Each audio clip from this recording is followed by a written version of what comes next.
Hi, I'm Kim and you're watching Kim Wilson TV. My channel is dedicated to helping victims of narcissistic abuse get free and stay free. Before I get going with this video, I just want to take a moment to thank our friend Barbara very much for your donation to our channel's PayPal account. I really appreciate that, Barbara. Thank you.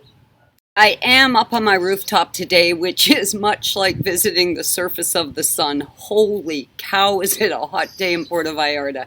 Now, I want to talk about something that's been quite perplexing and something that I myself most certainly did experience. Now, initially, when I come to realize that there was something horrendously wrong with the relationship, and I've said this many times in videos, I started to Google Trevor's behaviors. And I punched in a whole list of behaviors, and of course what popped up was demonic possession, which of course was a relief to me. It gave me what I believe to be a very tangible explanation for his behavior, and I was good with that. But like many of you, I wanted to know for sure, was it real? Was I misinterpreting his behavior? Now keep in mind, I had been extremely gaslit and told all the problems were stemming from me. So of course I didn't want to judge him too harshly or judge him too quickly. And though I seemed okay with demonic possession, I had no idea about narcissism, of course, back then. But demonic possession seemed viable. And I would often think to myself, could it be anything else? Maybe he's just an asshole. Maybe he's not really demonically possessed. Maybe it is me. And maybe he's just acting out based on my incompetence as a partner.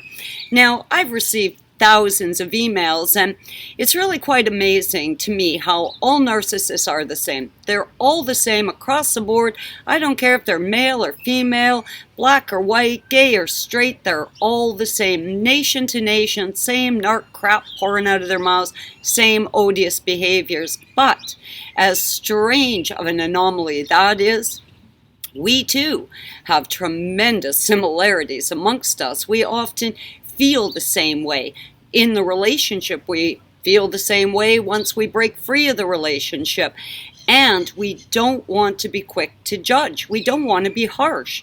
And I've received literally hundreds and hundreds of emails that outline the abuse and then in the final paragraph say, Kim, are you sure he's a narcissist? Because he might just be an asshole. Like somehow asshole would be more acceptable, like a lesser evil than narcissism. And I want to talk about that today. Now, you have to stop for a second and ask yourself, what is an asshole exactly? Well, Webster's definition of an asshole is an irritable and contemptuous person. Now, a contemptuous person is a vile and odious person, someone who's non-compliant with normal social behaviors. So let's consider this. Now, it's kind of seeming like people don't want to believe that they're being victimized by a narcissist because, of course, when you consider narcissism, you're told over and over again, there's no help for them. There is only one direction, one choice, and that is to get away, stay away, and go no contact. Unfortunately, a lot of victims and survivors don't like that answer. I didn't like that answer. I wasn't looking for that answer. I was looking for solution. I was looking for a way to stay in the relationship. And I know so many of you are. You just find it almost impossible to let go. Though you know there's something wrong, you just don't want to let go.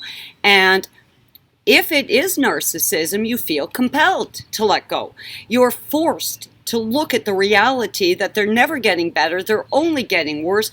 They don't love you. Their only intention of being with you is to harm you, and you know you can't live in that.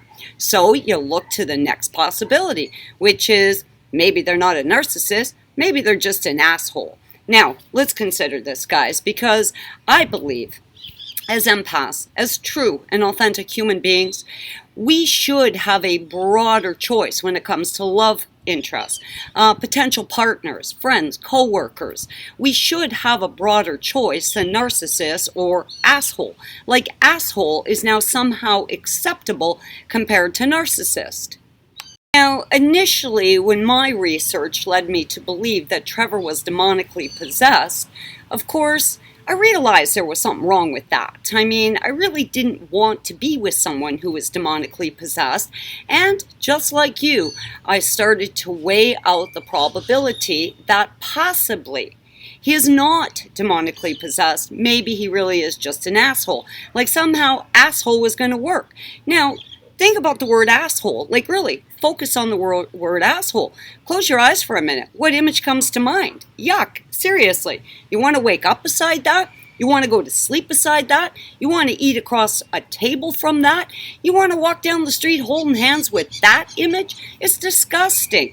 Whether the narcissist is a narcissist or an asshole, in my opinion, is completely irrelevant, because I'm going to imply that probably 1,000,000 times I murmured under my breath as Trevor was doing his thing, asshole. Oh, God, he's such an asshole. Or I would say to him, come on, Trevor, why are you acting like such an asshole?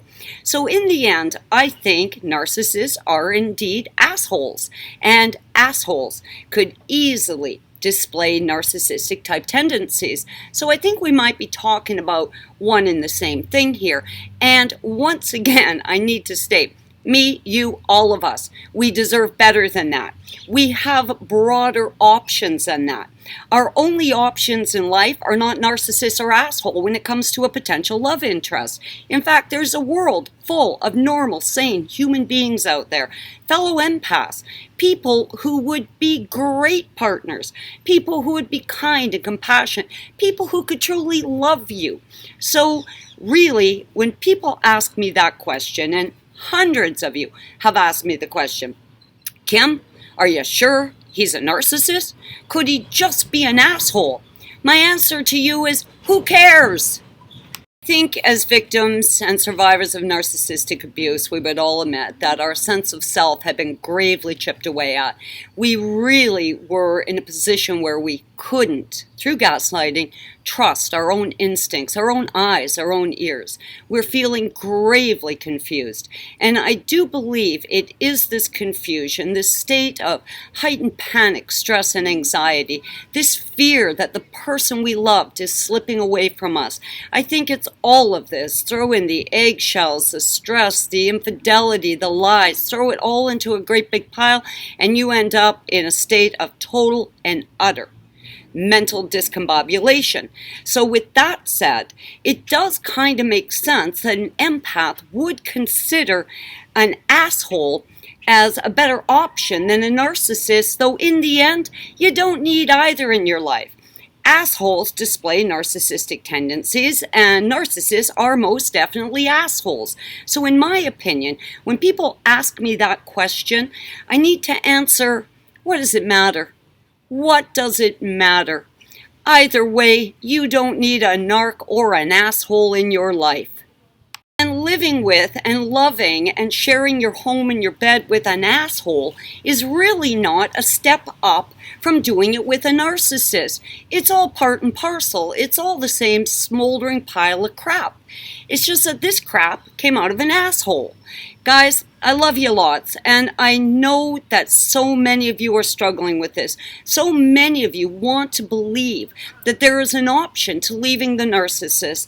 Honestly, when I started looking into narcissism, and every single thing I read, every word I heard, everything said, get away, stay away, go no contact, it's over, full stop, I was enraged.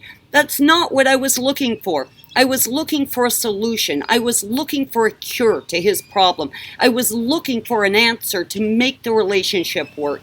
And yes, it was very frustrating, but in the end, it comes down to what you know to be true, what you know to be real, and you know sure as hell that you deserve better than a narcissist or an asshole. You deserve better.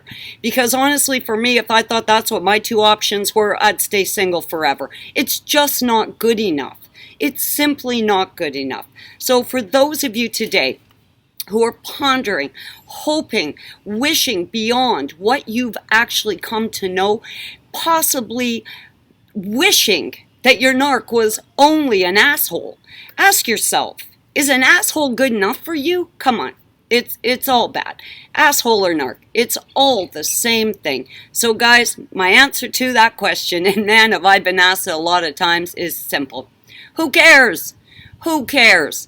Neither are good enough for you, me, or any of us. So unfortunately, we're right back to you gotta leave, you gotta get away, you gotta stay no contact, and you have to do it to save yourself, to save your sanity, to create the type of life you should be living.